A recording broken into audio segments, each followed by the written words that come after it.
아니고 합동 측 소속 목사지만 저는 프리랜서로 선교 사역을 감당하고 있습니다. 처음에 이 아름다운 또 생산적인 세미나에 부름을 받았을 때 우리 상영규 목사님에게 얼떨결에 승낙을 했는데 가만히 생각해 보니까 이게 보통 자리가 아니더라고요. 조금 전에도 우리 강사님이 강의하셨듯이 자립선교 전략의 도사 선교사님 오셔가지고 이렇게 말씀해 주시니까 나 같은 저 시골 변방에 선교하고 있는 내가 감히 어찌 이 일을 감당할 수 있을까 하고 제가 다시 연락해서 난 못하겠다고 그렇게 말씀을 드렸어요. 그랬더니 우리 상 목사님이 그러시더라고요. 선배님 오셔서 우리 후배 선교사님들 정심 한 끼 사시라고. 그 말씀이 제 마음에 탁 와닿는 게 그래야 되겠다. 선배 갈 일이 뭐냐. 가서 우리 후배 선교사님들 밥 한 끼 대접하는 것이 도리가 아닌가 하는 그런 마음을 가지고 사실을 왔습니다. 사실 이 자리가 부담스러운 것은 사실입니다. 마치 내 자랑하는 것 같고 또 설교를 강의를 듣다가 네 팔뚝 굽다 이렇게 하면 어떡하겠습니까? 그런 것이 염려가 되기도 하고요. 또 자립선교사란 닉네임이 붙게 되면 그나마 오는 선교비도 후원도 끊어질까 봐 하는 그런 그 염려 걱정이 앞서기도 했습니다. 사실 지금 제가 많이 쫄고 있습니다. 제 앞과 뒤로 빵빵한 이 강사님들이 계시니까 제가 사실 마음이 이렇게 움츠러드는 것 같습니다. 사실 저 나름대로 강의를 준비해 왔거든요. 그런데 어제하고 또 오늘 이렇게 강의하시는 그 강사님들의 말씀을 들어보니까 중복되는 부분들이 많이 있는 것 같습니다. 사실 우리가 몰라서 한 거 아니지 않습니까? 다 알아요. 필요성도 알고 어찌 보면 그것이 시급성 그리고 어떤 절대적으로 우리에게 요구되는 그런 현실을 우리가 잘 알고 있으면서도 못하는 것이 첫째는 용기가 없어서일 수도 있고요. 두 번째는 주변의 상황이 따라주지 않으니까 우리가 주저하고 망설일 수도 있습니다. 이런 의미에서 저는 이 자비랑 선교의 어떤 논리와 이론보다는 이제까지 제가 경험한 것을 우리가 함께 나누면서 서로 유익한 시간이 되었으면 하는 것이 제 바람입니다. 저는 29년 전에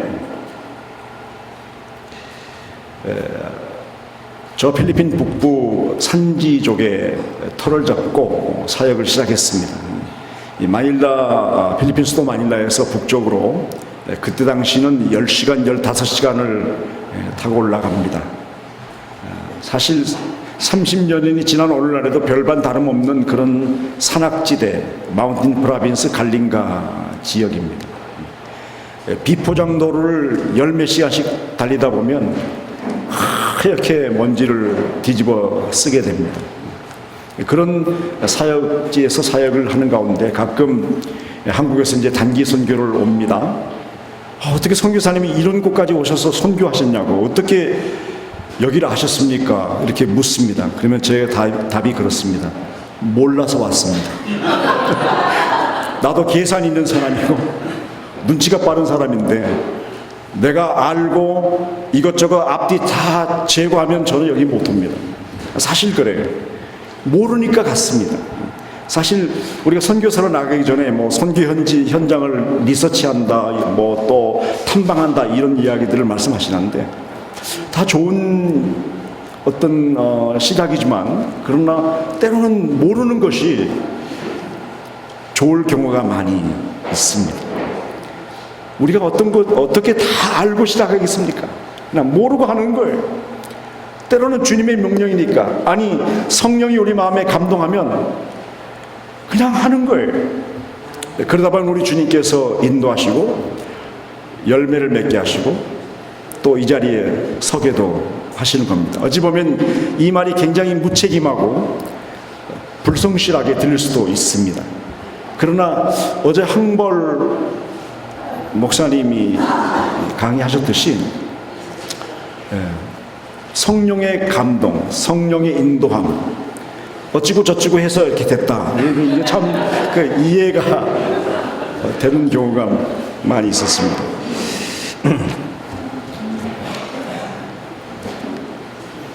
제가 처음에 산지에 올라가니까 굉장히 어려워요. 사람이 전염병이 걸려서 우리나라로 말하면 그저 링거 하나 꽂아주면 살 수 있는 그런 상황인데도 링거를 꽂아주지 못하니까 그저 수입 먹고 토하고 설사하고 해서 제 앞에서 10명이 죽어져가는 그러한 경우도 지켜보았습니다. 그리고 정말 그들의 삶이 어려웠어요.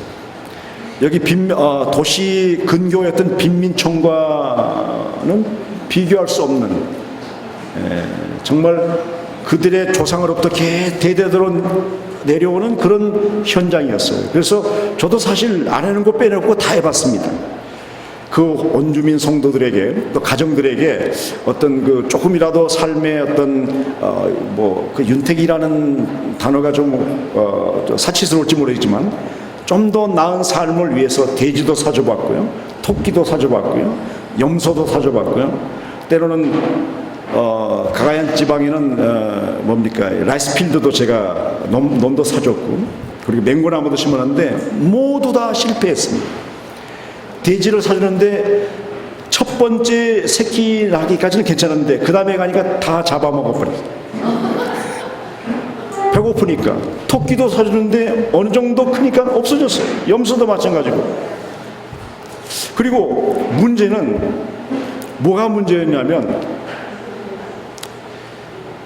그 성도들과 나와의 관계 속에 하나님의 말씀과 성령의 인도함이 있어야 되는데, 주일날 온주민들이 교회에 오면 동물농장 이야기를 하고 있는 거예요.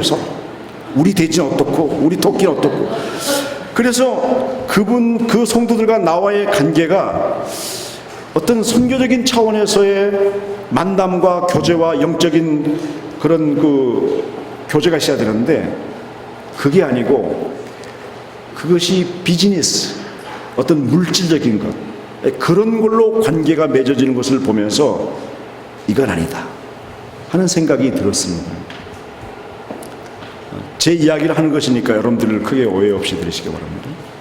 그리고 가가얀 지방의 나이스필드를 이렇게 사줬어요. 사줬는데 해마다 안 되는 거예요. 해마다 태풍이 다 쓸어버리고 가물어버리고 병들어 죽어버리고. 그래서 이제 주변에 친구 목사 선교사가 그러는 거야. 선교사가 뭐 하면 안 됩니다. 그냥 오직 선교만 해야지 선교사가 뭐 하면 뭐 안 됩니다. 그 말이 솔깃하게 들려와서 사실 그렇게 처음에는 열정을 가지고 시작을 했다가 손을 놨습니다.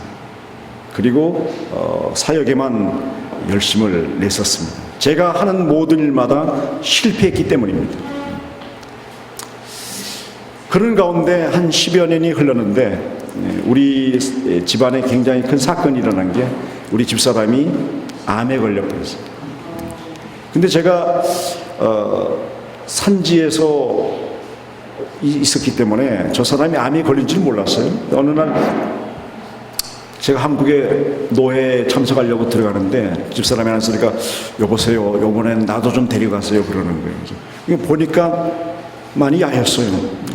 만나면 저 사람은 얼굴이 커서 그렇지 많이 마했더라고요. 그래서 이제 한국에 데려갔는데 제가 전철을 타고 이동을 하는데 흔들리는 전철 안에서 이 사람이 손잡이를 못 잡는 거예요. 그래서 당신 팔이 좀 이상한 것 같다 해가지고 신림동에 있는 남서울병원에 이제 우리가 물리치료를 받으러 갔는데, 이 물리치료사가 선교사님 사모님 좀 이상합니다. 큰 병원에 가봤어요. 그래서 우리가 그 다음날 영등포에 있는 한강성심병원에 갔습니다. 그랬더니 닥터가 모든 진찰과 검사를 마친 후에 우리 두 부부를 앉혀놓고 하는 소리가 뭐냐면, 선교사님 사모님이 이 지경에 들어 어찌 그리 몰랐습니까? 뭡니까? 암입니다. 이미 암이 임파선으로 다 전이됐기 때문에 길어야 6개월, 짧으면 3개월이 끝납니다. 그렇게 사형 선고를 내렸어요. 그러면서 그분이 한번 최선을 다하자고 하면서 수술을 했는데 얼마나 많이 잘라냈던지, 지금도 저 사람 이렇게 벗으면요, 지금도 이렇게 물집이 생겨가지고 새까맣게 타 있어. 내가 사진을, 집사람 사진을 또 보여드리기도 그런데, 그건 그렇습니다.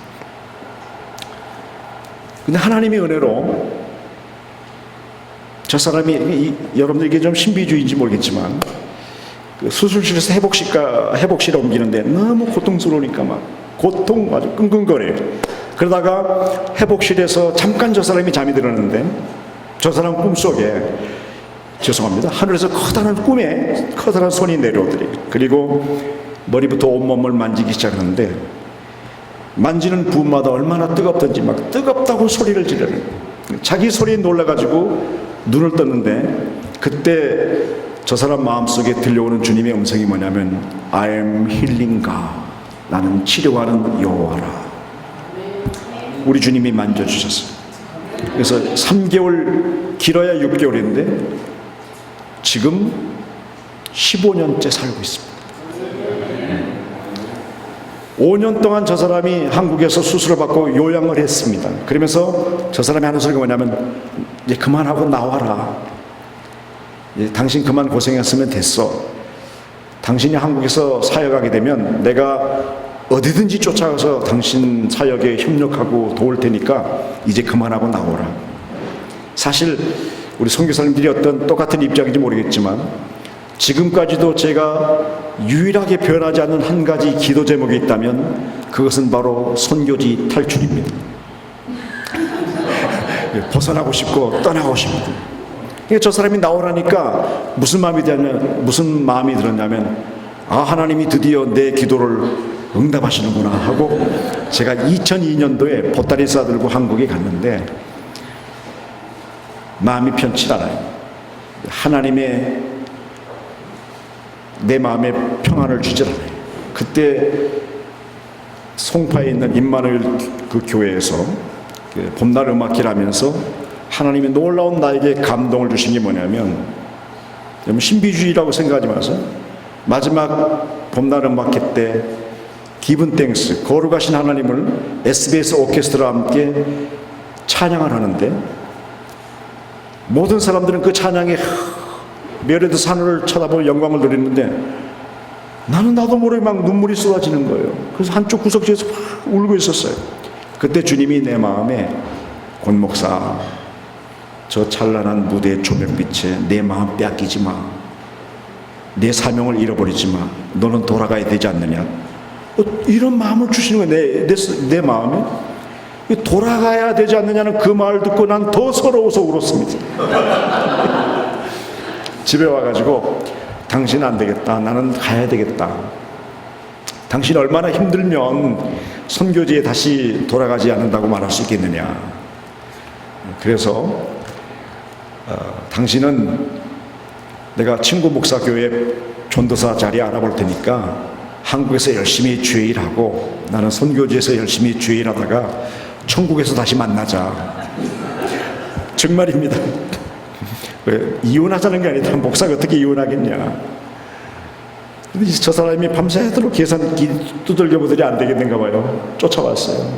5년 만에 선교지 다시 돌아가는데, 사람이 간사한 게 말이죠, 초창기 산지에 들어가서 사역할 때 그 온주민 아이들이 얼마나 사랑스럽고 안아주고, 냄새나고 더럽지만 화장실도 없어서 손가락으로 닦고, 그리고 그 손으로 밥 먹고 악수하고 품고, 저희들도 화장실 없으니까 맨날 산에 모퉁이 가다가 가면은 여 깊은 산속까지 누가 이 새벽에 왔겠냐고 옷을 딱 내리고 폼을 딱 잡으려니까 2m 전방에서 원주민 소녀가 일어나면서 굿모닝 목사님 하는데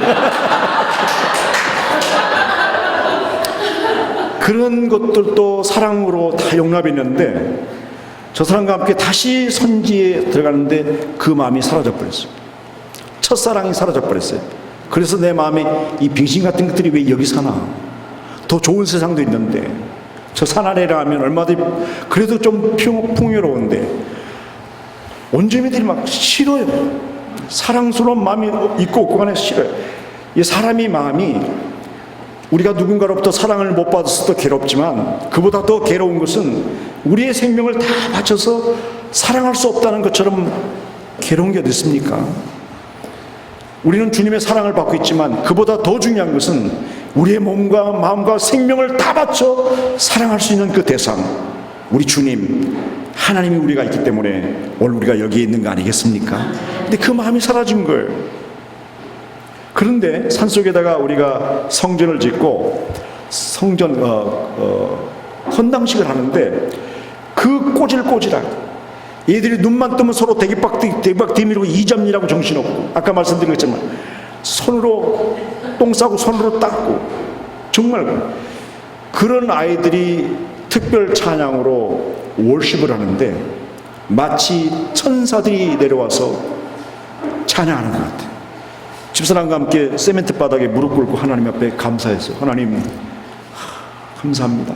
그때 내 마음에 주님이 주신 두 번째 사역이 뭐냐면 권 목사 바로 저 아이들이야 그러는 거예요. 너 저 아이들을 위해서 네 남은 생을 헌신해 줄 수 없냐? 저 아이들을 위해서 네 남은 생을 이곳에 머무를 수 없겠느냐? 어떻게 해요?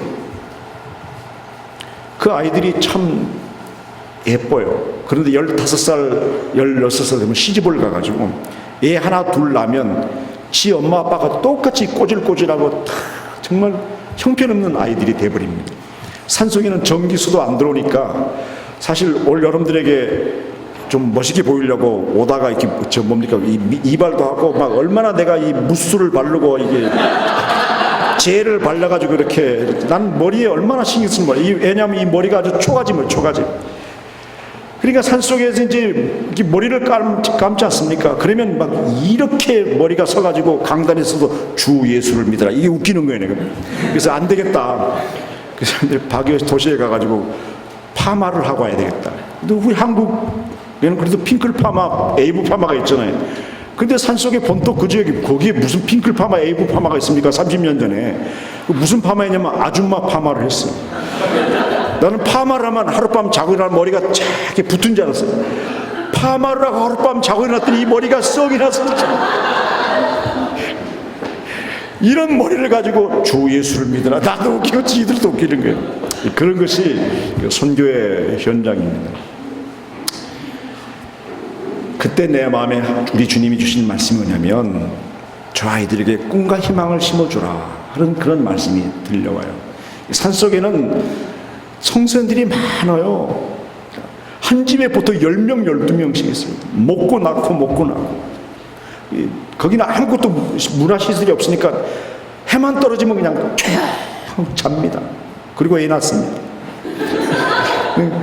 그 아이들의 꿈과 희망을 심어주라는 그 말씀을 붙잡고 우리가 2004년도 7월 14일 날 누구 하나 어떤 그 후원자도 없고 백그라운드도 없이 저는 교단 소속이 아니기 때문에 어떤 교단에서 책임져 주는 사람도 없고 후원 약속해 주는 데도 없었지만 주님의 그 말씀, 이 아이들에게 꿈과 희망을 심어줘야 되겠다는 그 말씀을 붙잡고 저희가 7월 14일 날 첫 삽을 떴습니다. 그것도 아주 시골에 저 반방이라는 곳에 누에바 비스가야라는 곳에다가 저희가 이제 학교를 시작했습니다. 시작했는데 아무것도 없잖아요. 그런데 내 마음에 네가 산속에서 그 아이들을 통해서 감동받고 눈물 흘렸던 그 아이들 17명 17명을 제가 한국에 데려가기로 마음을 먹었습니다.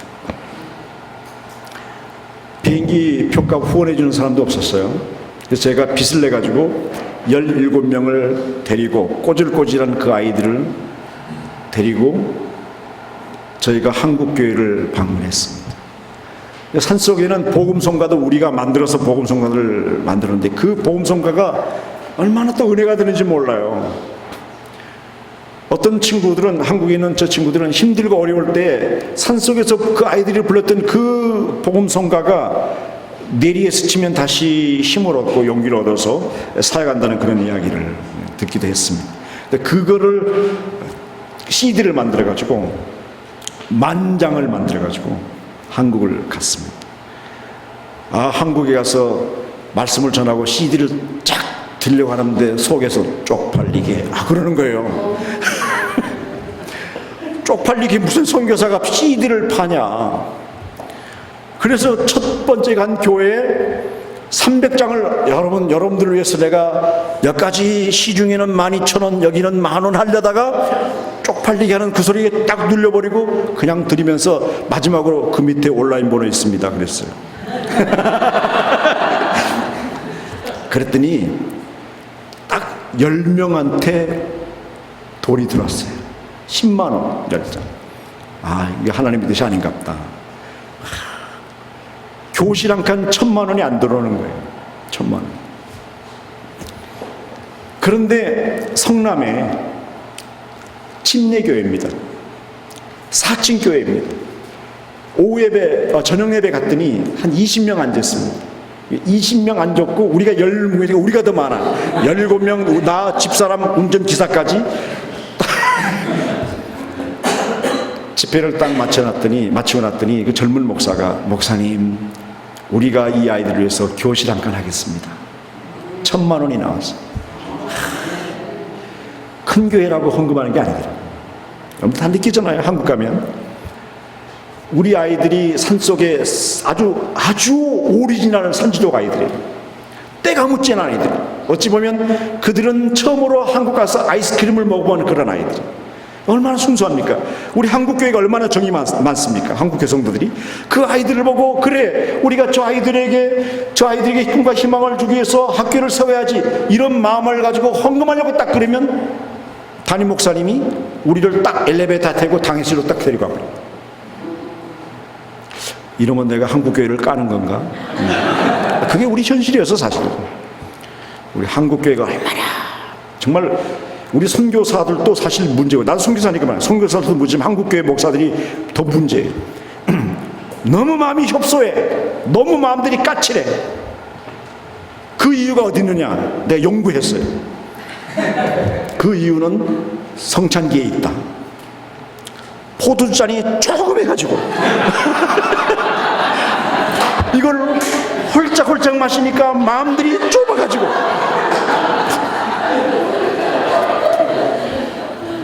그럼 돌아가시거든. 자, 최소 이 정도는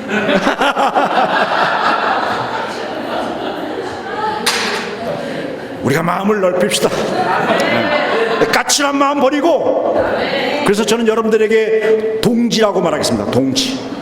우리는 동지들입니다. 우리 가운데 동지의식, 동지애가 있어야 됩니다.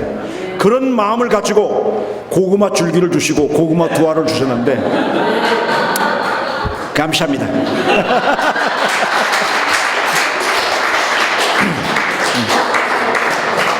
그러면서 저희가 4년 동안을 저희들이 한국을 방문했어요.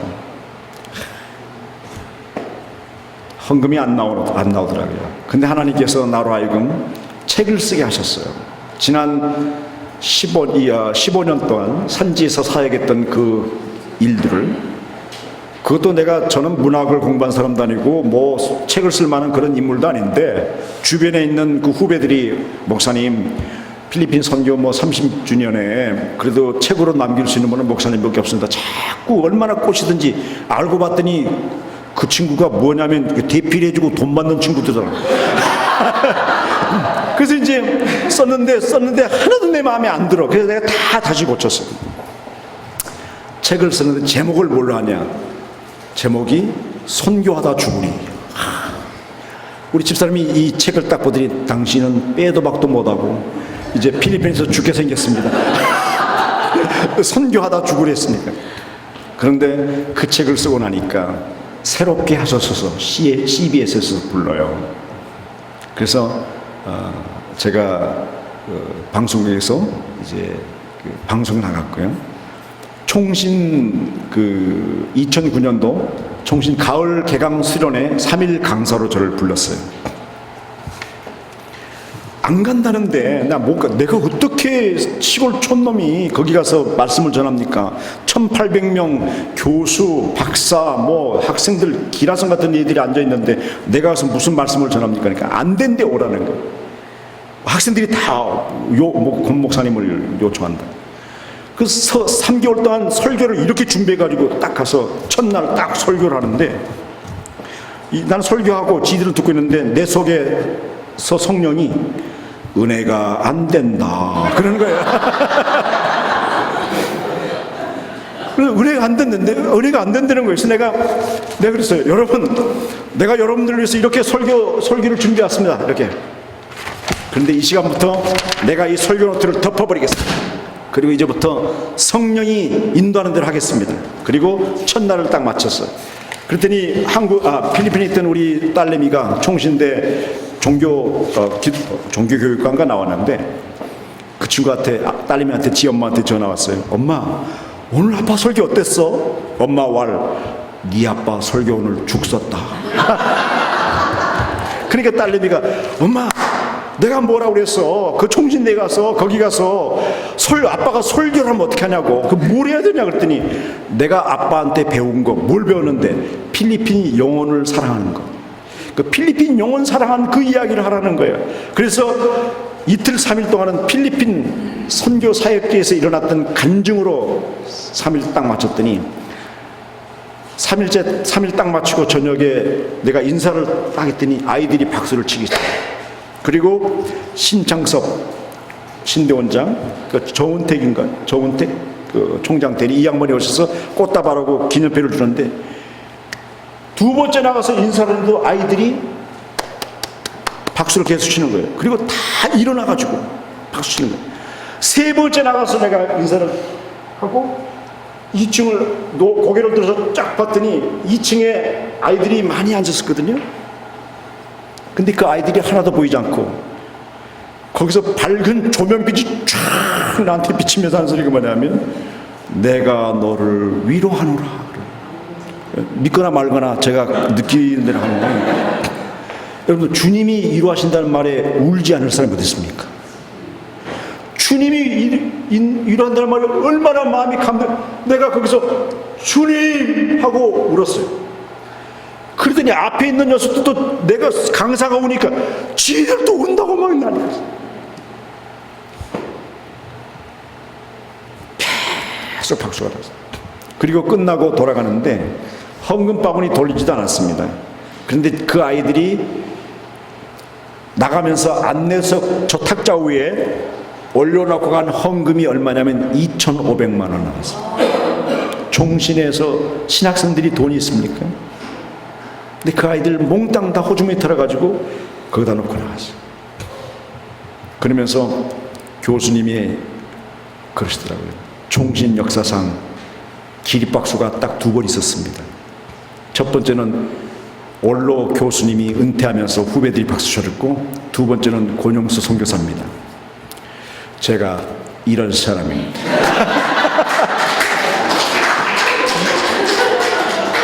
총신에서 내가 기립박수 받았어요. 근데 그게 중요한 게 아니에요. 저도 지금 말씀 가운데 여차저차 많이 뺐습니다. 예. 1800명 학생들이 어떤 학생들입니까? 다 개교에 들어가서 교육전수 사는 아이들 아닙니까? 이 친구들이 돌아가가지고 선교 헌신 예배는 권영수, 선교 부흥회는 권영수, 할렐루야. 그래가지고 하여간 그때 수영로 교회, 대구 동북교회, 부광교회, 소봉산교회, 하여간 웬만한 큰 교회는 다 불려가 받아. 그렇게 하나님이 역사를 하세요, 그렇게. 그런데 큰 교회에서는 헌금이 안 나오더라고요. 제가 풍성한 교회 아시죠? 부산? 두 날개.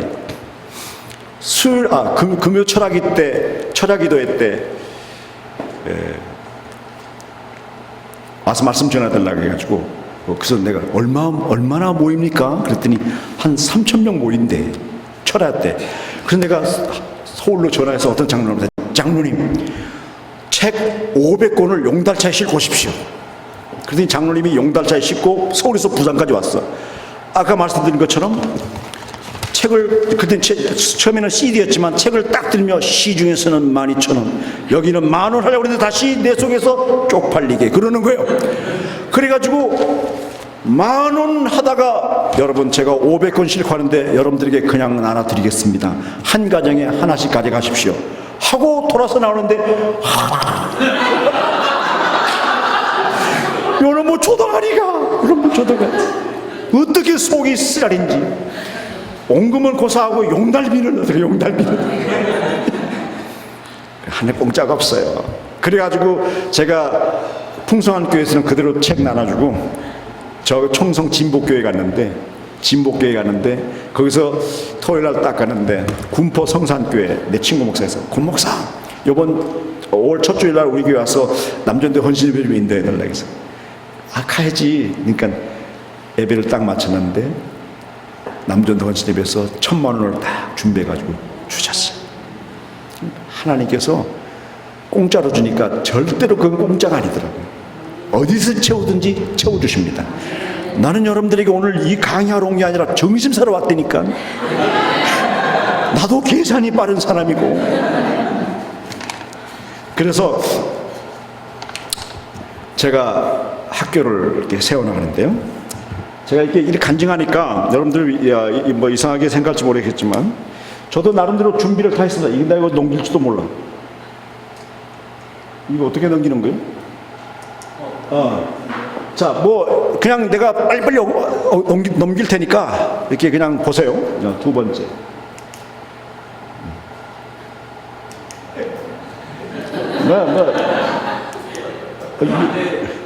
어디 갔어? 이 뒤에. 알았어, 죄송합니다. 이상하네. 자, 이제부터 우리 선교사님들에게, 어제 어떤 선교사님이 아주 핵심적인 그런 질문하시더라고요. 우리가 고구마를 심어도 좋고 카페를 해도 좋고 뭐 다 좋은데, 솔직히 거기에 신경 쓰다 보면 선교에 많은 갈등을 느낍니다. 뭐 하나에 집중을 해도 참 어려운데 거기에도 집중해야 되고 선교도 집중하려니까 이게 이것도 안 되고 저것도 안 되는 그런 경우가 너무너무 많고요. 내가 때로는 이게 선교사인지 아니면 비즈니스맨인지 그런 혼동이 올 때가 너무너무 많은데, 그러나 여러분들 한번 보세요. 여기 오신 우리 선교사님들 가운데 학교를 지금 하신 분들이 계십니까? 네, 한 분 계시잖아요. 두 분. 네, 계시네. 많이 학교를 하신 분들이 그래도 많이 안 오셨어요. 왜냐하면 괜찮거든요. 이게 필요 없어요, 이게. 네. 무슨 의미인지 알겠죠? 제가 이게 넘어가야 되는데. 연결되는 것이 없는 것 같은데요. 이것은 저건 다 USB를 주셨고요. 네. 이거하고 연결되는데. 그러면 좀 거기서 넘겨주시고, 학교를 틀어주세요. 학교를. 이런 강의는요, 어제 송동호 목사님인가요? 네, 그분이 너무 논리적으로 잘해 주셨어요. 그래서 이런 건 사실 필요 없는 거야. 난 이건 밤새워서 준비해 왔는데 이게 쓸데없다는 생각이 들었어요. 예. 그쪽을 향해서 쏘세요. 그렇습니까? 미안합니다. 제가 30년 동안 산지에 있다 보니까 제가 이걸 솔직히 못합니다. 그래서 오해를 받을 때가 많은 게, 한국에서 때로는 이 컴퓨터 파일로 해가지고 뭘 작성해 주세요 이렇게 하는데 이걸 못하는 거예요.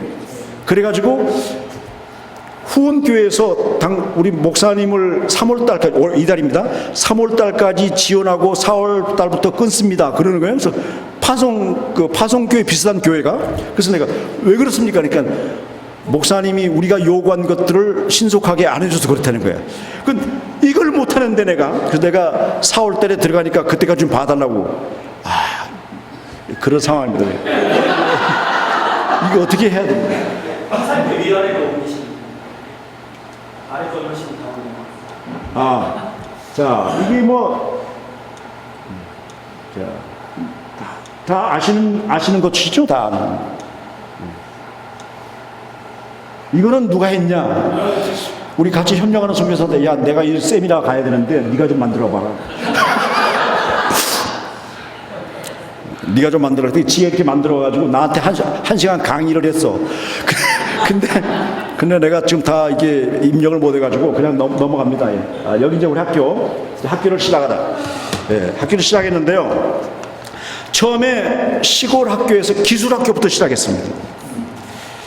근데 기술학교 처음에 자동차 정비과, 그리고 전기과, 이렇게 아이들에게 실질적으로 필요한 것들을 시작했는데, 우리가 그런과 동시에 수빅에 한진중공업이 조선소가 생겼어요. 우리 학생들 500명 졸업생들을 내가 고속버스 10대를 대절해가지고 킹스 칼리지 딱 서가지고 박유서부터 몰고 일부러 시내를 통과해가지고 수빅에 갔어요. 그러니까 이 아이들이 입소문이 나가지고 권영수 선교사가 운영하는 학교 가면 취직은 된다. 먹고는 산다.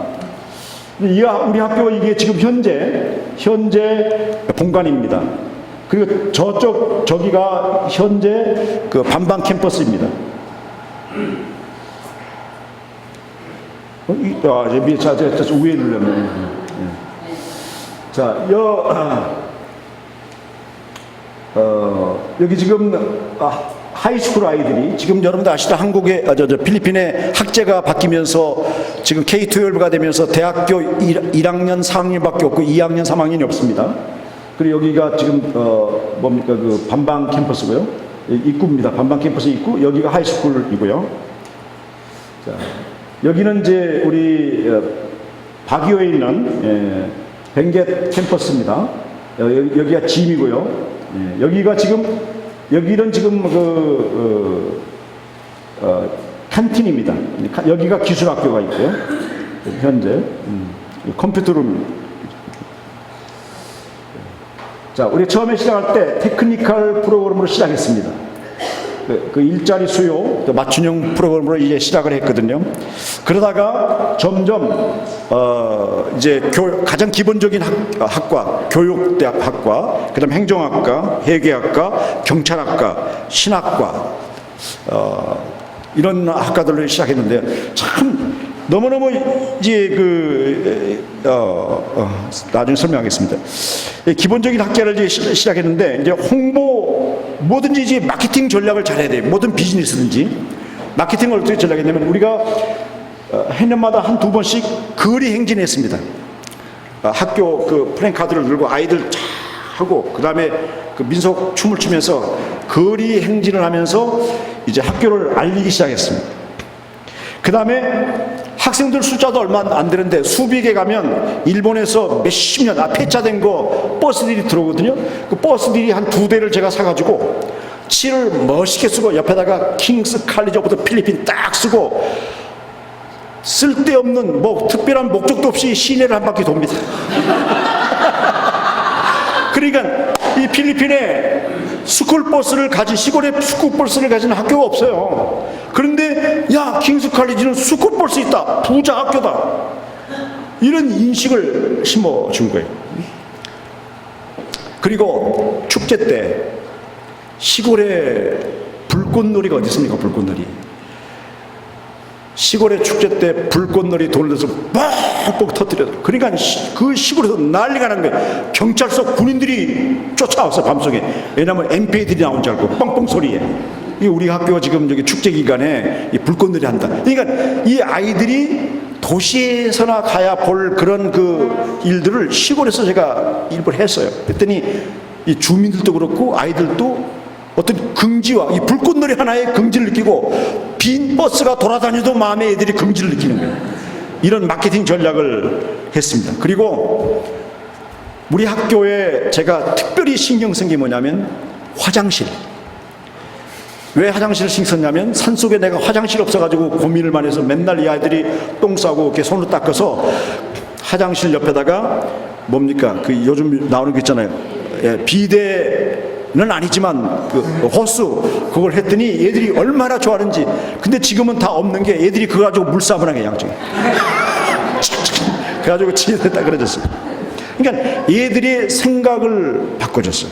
그래서 자기 집보다 우리 학교가 더 좋다. 밑에 전부 다 바닥을 타일로 깔고 아주 잘했어. 그리고 화장실도 야 우리 직원들에게 화장실에서 밥을 먹을 수 있을 정도로 깨끗하게 해라. 그 새로 짓는 데는 내가 일부러 호텔 화장실을 보여줬어요. 호텔 화장실처럼 해라. 근데 못하더라고요. 얘들이 기술이 없어가지고 못하더라고요. 그렇게 홍보 전략을 했고요. 근데 하나님, 제가 조금 전에 말씀드린 것처럼 이 필리핀에서 교육 사업이 괜찮습니다. 저희가 늦게 50이 넘어서 학교를 시작했기 때문에 저희들은 대학부터 시작했어요. 대학 시작하고 대학, 고등학교, 초등학교 내려왔는데 여러분들 필리핀의 이 교육 사업이 좋은 게 뭐냐면 꼭 여러분들 도시에서만 하려고 하지 마세요. 좀 웬만한 중소도시 바람가에 가면요 얼마든지 조그만 투자를 가지고도 유치원할 수 있습니다. 유치원하면서 차근차근 이제 올라가면 됩니다. 이렇게 1학년 초등학교에서 1학년 또 교실 한 건 늘리고 2학년 이렇게. 제가 알기로는 교육부 대표돼서 제가 정보를 느끼는 이 필리핀에 약 2만 개의 교실이 부족합니다. 교육 사업이 괜찮고 또 한 가지 중요한 것은 라오스나 미얀마, 캄보디아 이런 지역은 우리가 투자한 만큼 어떤 수입이 우리는 이렇게 투자했는데 거기서 나오는 수입이 푼돈입니다. 돈의 가치가 그렇게 떨어집니다.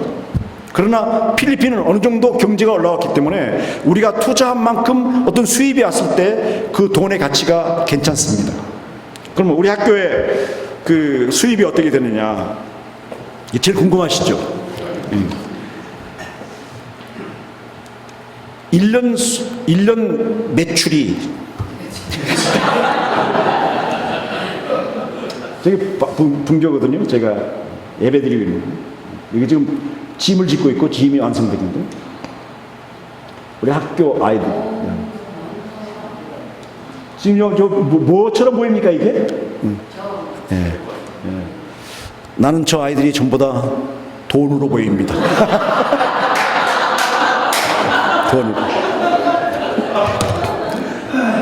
1년에 이 정보가 새로 만드는 1년에 약 40억이 들어옵니다. 그리고 10억 정도가 남습니다. 그런데 중요한 것은 지금 호주머니에 돈이 하나도 없습니다. 왜냐하면 교육 사업이라는 것은 계속 재투자를 해야 됩니다. 재투자하지 않고 거기 이 상태에서 멈춰버리면 학교는 점점 퇴보해집니다. 그리고 여러분들 보시면 알다시피 우리 선교사님들 비즈니스 한다고 고민할 필요 없어요. 뭐 하겠습니까? 말씀 전하는 거예요. 말씀 전하면서 돈 버는 거예요. 쉽게 말하면 학교 사역이 제일 좋습니다. 고구마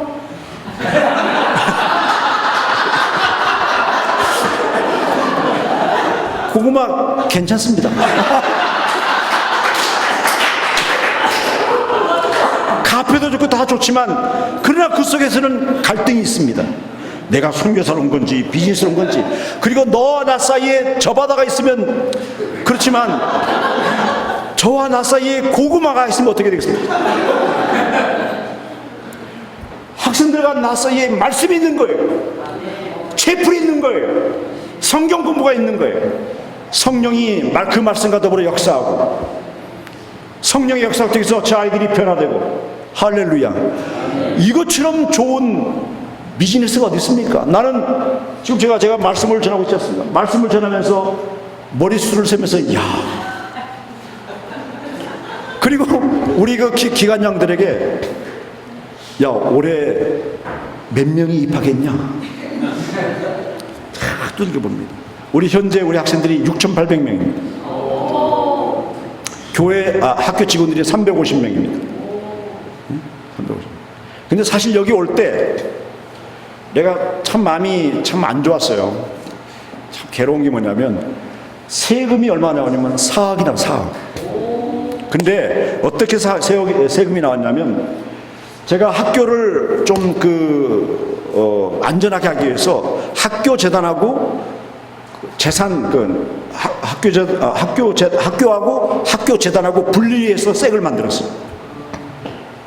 학교 법인은 100% 필리핀어입니다. BOT가 운영위원인데 운영위원은 100% 필리핀어. 그러나 재단은 60대 40이에요. 그래도 필리핀이 60, 한국은 40인데요. 그래서 재단을 이제 재단 법인을 따로 만들고 학교 법인을 따로 만들었는데 학교에서 만약에 반란이 일어났다. 너희들 이름만 갖고 나가. 학교. 재단 모든 거 그대로 놔두는 거. 그런데 우리 학교가 유니버시티로 가려면 학교에 땅과 재산이 있어야 됩니다. 건물이. 그래서 요번에 우리가 어차피 저건 내 것이 아니고 내 세대가 끝나면 저는 늘 우리 교직원들이나 우리 목회자들에게 이야기하는 건 이것은 너희들 학교다. 너희들이 지켜야 된다. 지금 우리가 선교사들이 우리가 이렇게 매니징하고 있지만 너희들 가운데 이 학교를 담당할 사람이 나와야 된다. 늘 강조를 합니다. 근데 학교 재단을 만드는 필리핀 60% 그리고 한국 사람들 그 60%가 누구냐면 제가 산지에서 20년 30년 동안 지도했던 29년 동안 지도했던 내 제자들이에요. 그 제자들에게 제가 그래서 너하고 나오는 파이오니어야. 개척자야. 개척자에게는 눈물과 땀과 헌신이 필요해. 너와 나와 땀 흘리고 눈물 흘리고 피 흘리면 헌신하게 되면 우리의 다음 세대가 열매를 따먹을 거야. 어떻게 할래? 자기들이 많은 선교사들을 경험해 왔지만 저 파스톨고는 우리와 함께 거의 30년 동안 함께 있었다. 이거 중요한 거예요. 많은 아메리칸 벨기에 스웨덴 선교사들 왔다 갔지만 그저 6개월 3개월 1년 하다가 떠났는데 파스톨고는 29년 동안 변함없이 우리와 함께 있었다. 이게 중요한 거예요. 많은 선교사님들이 힘들다고 때로는 자녀 교육 때문에 선교지를 옮기고 미국으로 갔다가 다시 오고 어디 갔다 하는데 우리 목사님은 많이 다니시는데 미안합니다. 저는 필리핀 한국을 떠나본 경험이 딱 한 번 있습니다. 우리 아들이 미국에서 20년 동안 살고 있습니다. 저는 미국 땅을 밟아보지 않았습니다. 미국 땅을 가는 게 필요치 않았습니다. 왜냐하면 내가 살아가고 있는 이곳이 너무 좋기 때문에, 행복하기 때문에. 그랬다니까.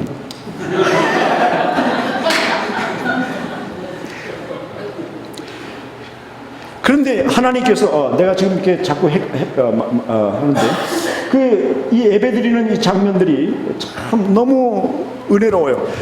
2,300명이 저기 모여요. 2,500명 모이는데요.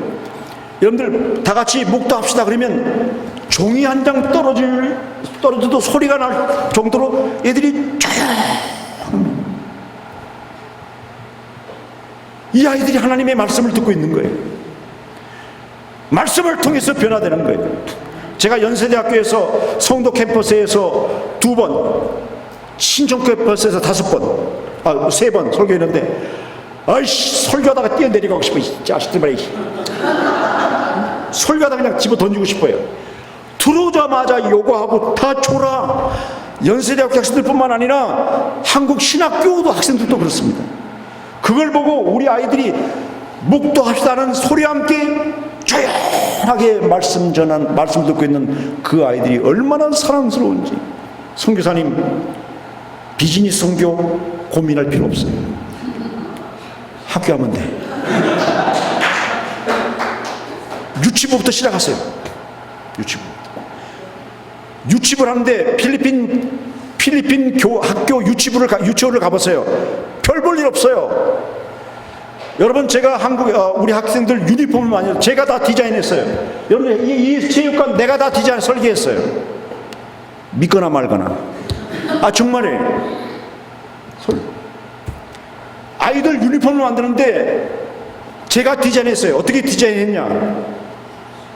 한국 좋은 학교 유니폼 웃돌이 아랫돌이 짜집게 해가지고 우리 하나 만들고. 그리고 저기 로고 예쁘잖아. 로고 괜찮죠? 저 로고를 보면 어떤 생각이 딱 납니까? 우리 총신 거기 신대원 그 로고 생각나죠?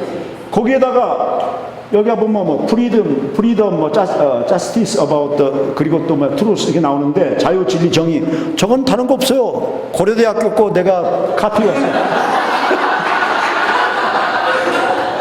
그리고 저 빨간 거 여기 파란 거는 필리핀 국기예요. 그리고 앞에 여기 저 왕관 노랗게 했잖아요. 필리핀 국기 그거 상징했고요. 뭔가 좀 고급스럽게 해보세요. 유치원 하나 하더라도 최고요. 그러면 요즘은 필리핀 부모들이 교육열이 있어가지고요. 그리고 이제는 필리핀 사람들도 조금 더 고급스러운 걸 좋아하기 때문에 기왕이면 좀 더 나은 곳으로 자녀들을 보냅니다. 유치원 하려면 거기다 카페트를 깔아버리세요. 아이들. 그리고 사물함부터 모든 걸 한국의 유치원 카피해 와서 사진 찍어가지고 만들면 돼요. 돈 많이 안 들어요. 뭔가 다른 데보다 다르게 시작하라고요.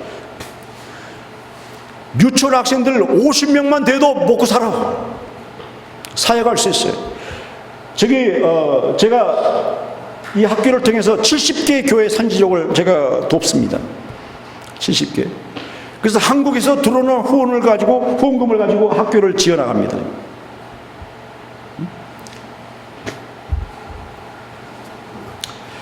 자비랑 선교가 어떻게 시작됐습니까? 사도 바울이 텐트를 짓는 것부터 해서 어떻게 보면 자비랑 선교의 어떤 근거가 아닌가 이렇게 생각을 하시겠죠? 네. 자, 네. 거꾸로 한데 이걸 거꾸로 하는 겁니다. 바울의 생업, 텐트 만드는 거. 자, 물어봅시다. 바울의 본업이 뭡니까? 직업이 뭐죠?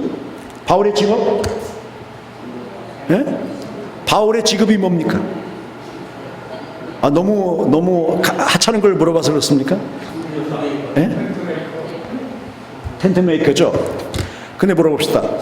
돈이 떨어질 때마다 가끔 하는 것을 뭐라고 그러죠? 부업이라고 합니다. 날마다 하는 것을 뭐라고 그러죠? 직업이라고 그러죠. 사도 바울이 텐트 메이커, 이것은 돈이 떨어질 때마다 했던 부업입니다. 그러면 사도 바울이 가졌던 직업이 뭡니까? 고린도전서 9장 27절과 31절에 보면 나는 날마다 죽노라. 나는 날마다 죽노라. 이것이 사도 바울의 직업입니다. 사탄이 아침 일찍 일어나서 사도 바울의 집을 방문했어요. 사도 바울이 없어요. 죽어버렸어요. 그리고 거기에 누가? 예수님이 앉아 계시는 거예요. 오늘 목사님 말씀처럼 사도 바울은 하나님 나라에서도 유명한 자요 사탄의 나라에서도 유명한 자입니다. 그래서 사도 바울이 손수건만 들고 흔들어도 귀신이 무서워 벌벌 도망갔습니다. 그걸 보고 유대인 마술사가 그걸 바울에게서 배웠어요. 그래가지고 똑같이 귀신 들린 자를 데리고 똑같이 예수 이름으로 귀신을 쫓아냈어요. 그때 귀신이 그 마술사에게, 유대인 마술사에게 뭐라고 합니까? 나는 바울도 알고 예수도 알고, 아니 예수도 알고 바울도 아는데 넌 누구냐 이 새끼 하면서 발로 차버렸어요. 여러분, 아무리 자립선교 고구마 카페 해도 그건 부업이고요. 나 까려고 그런 게 아니고 어제 송동호 그 양반은 더 하더라고 나보다. 어디 계신지 모르겠죠. 정말입니다. 내가 정말 존경하고요.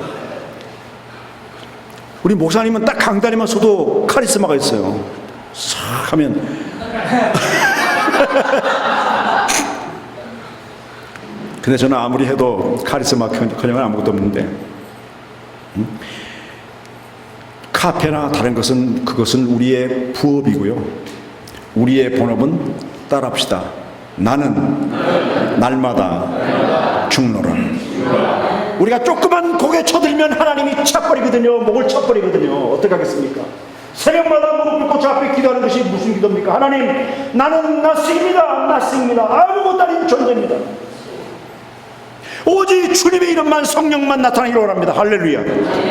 여러분, 하나님 나라는 죽어서 가는 나라가 아닙니다. 하나님 나라는 살아서 가는 나라입니다. 오늘 우리가 예수 믿으면 죽으면 천국 간다? 아니요. 거듭나게 되면 하나님 나라 갑니다. 우리가 거듭나지 못하면 하나님 나라 갈 수 없습니다. 하나님 나라를 볼 수 없습니다. 거듭나다는 의미가 무엇입니까? 우리의 목적이 바뀌는 거예요. 우리 목적이. 아담이 에덴 동산에서 선악과를 따먹었습니다. 선악과는 하나님의 주권입니다. 따먹은 후에 하나님의 주권이 인간에게로 옮겨졌습니다. 하나님의 저주가 임했습니다. 제2의 아담이 예수님이 오셨습니다. 하나님의 주권을 회복하기 위해서 우리가 물과 성령으로 거듭날 때에 우리의 목적이 변하고 우리가 무엇을 하든지 주님의 목적, 하나님의 나라, 거기에 초점을 맞춰야 될 줄로 믿습니다.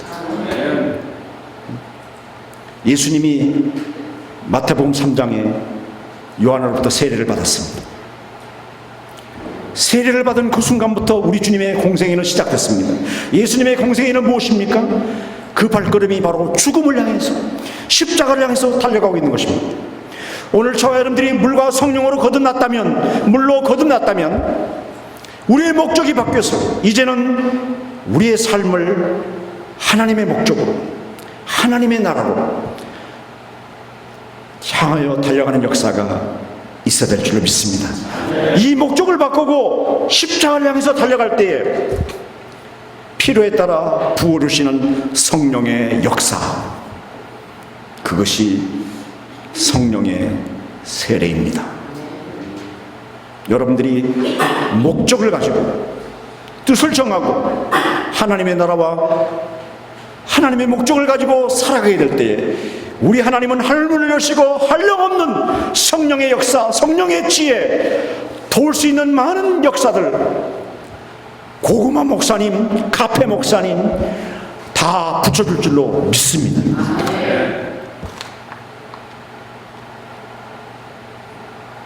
내가 열받다 보니까, 스스로 열받다 보니까 중요한 걸 빼뜨려보겠습니다. 이것만 하고 마치겠습니다. 이거 맞춰도 저는 4시간만 딱 하는 거예요. 난 어떤 분처럼 길게 안 해.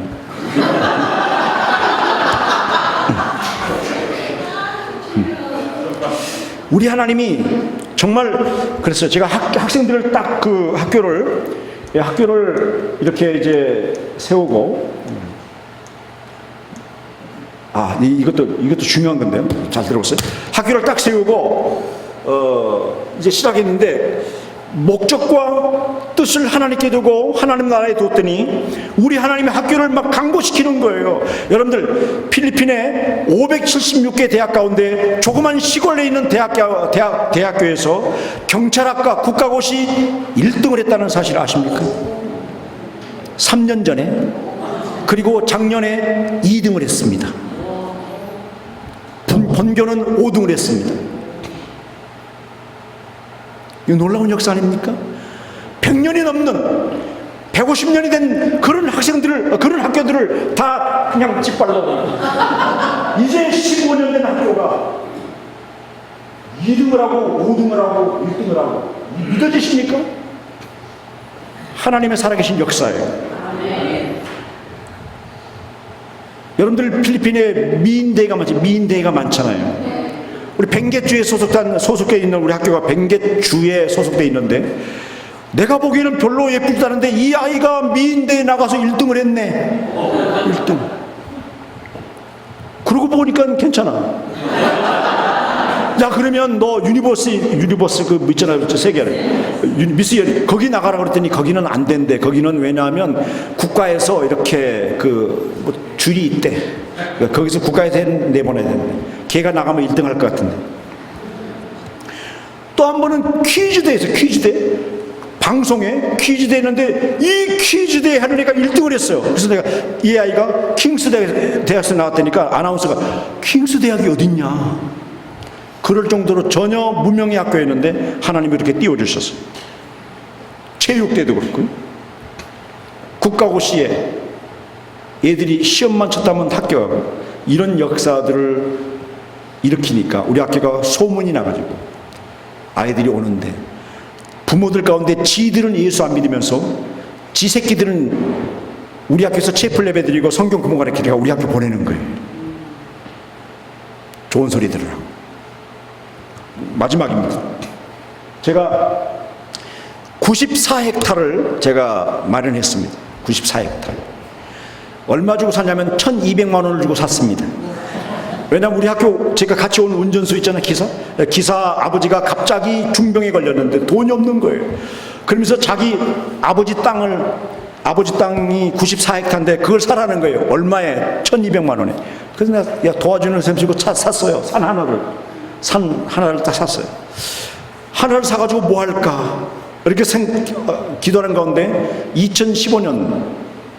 2015년도에 제가 언도상을 받으면서 이제는 우리 후배들을 위해서 내가 뭔가 해야 되겠다 그런 마음이 들었어요.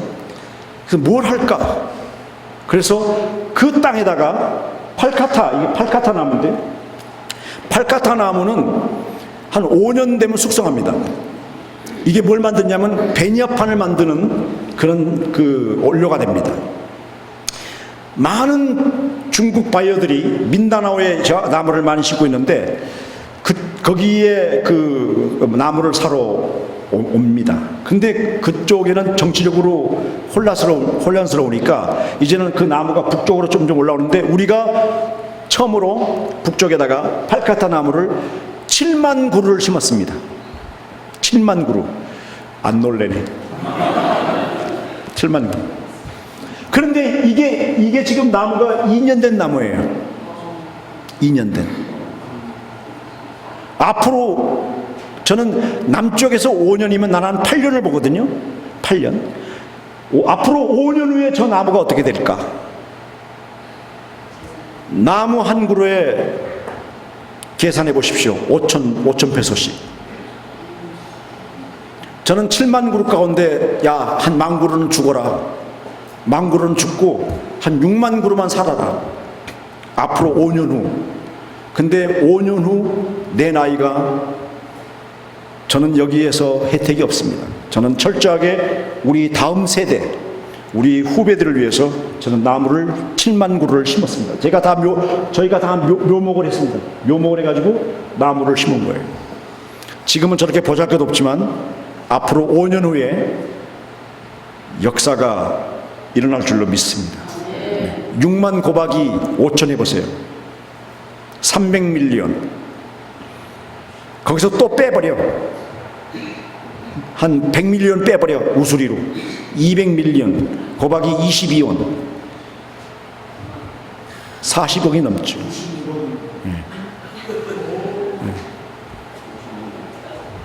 그래서 하나님께서 여러분들이 힘들고 어렵겠지만 찾으면 돼요. 그리고 목적을 분명히 하세요. 하나님 나라와 하나님 뜻을 위해서. 그러면 성령을 부어주십니다. 이것이 제 강의였는데요. 제가 너무 솔직하게 이야기를 해서 저 선교사가 전부 다 카피한 거구나. 지가 만들어 온 게 아니구나. 저도 만들었습니다. 그러니까 우리가 중요한 것은 이론과 논리가 아니고 액션입니다. 행동입니다. 여러분 주님의 나라를 위해서 하나님의 목적을 위해서 움직이십시오. 성공할 실패를 무서워하지 마시고 움직이십시오. 우리 하나님이 책임져 주시고 한량없는 성령의 세례를 부어줄 줄로 믿습니다. 감사합니다.